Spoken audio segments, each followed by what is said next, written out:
Good morning and welcome to Coffee with the Callers. I'm Father Doug and I'm here with Father James. And as we all know, as we can't help but noticing, an election is upon us, as is all over the news and so forth. So that being the case, I thought that this morning we might, in the couple minutes we have, just share a couple thoughts about a Catholic approach to politics. Yeah, I think it's really important as Catholics that we understand that we have to be engaged. We can't hide from the reality. Jesus himself said, render unto Caesar what is Caesar's and render unto God what is God's. We have a responsibility to participate in society in a functional way. And it's really important, particularly as people of faith, that we actually use our faith as part of our understanding of how to live in community. I once heard a politician say some years back that the culture ought to be influencing religion. And I thought, whoa, I don't think that's right. Yeah. I thought about it and I thought about it and I finally said, no.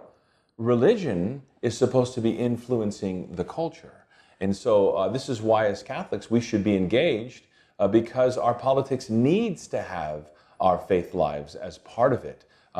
We're one of the ingredients into the political reality of our society. So that's how I look upon it as a Catholic, that it's really important for me to share our faith in politics with people. And then, of course, also to vote because my faith is supposed to be helping those in politics to do their job of organizing society. Yeah.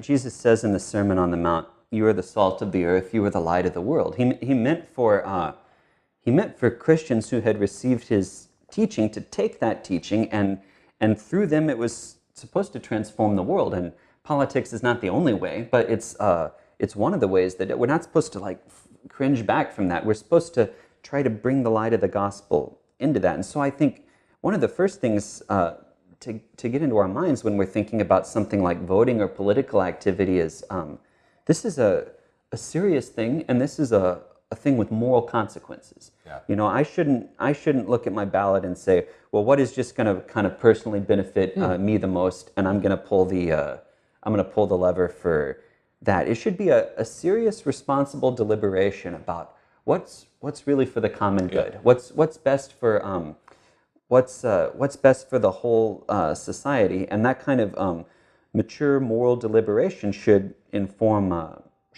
vote. And I think if more people were to approach an election that way, we would see an effect on our politics. Sure. Another thing that I think about as you consider that the whole idea of the greater good of a society. Yeah. Are we really focused on that?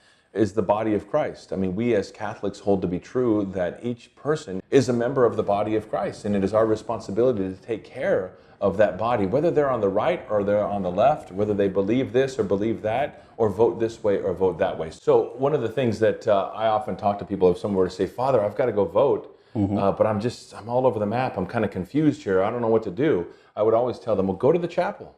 Come over to the Adoration Chapel and really put yourself in the presence of God and say, God, help me to work and to vote for the greater good of this society, so that what is true and good and beautiful might actually come to pass in the way that we elect our officials, and that they themselves will always keep a wide eye on what is good and true and beautiful in society.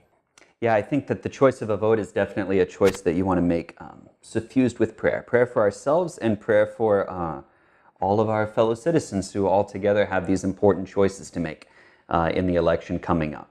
So we hope that you'll join us in praying for our country and in conscientiously deliberating about the common good, and then in casting your vote. Yeah, thanks for joining us, and we'll see you on Sunday.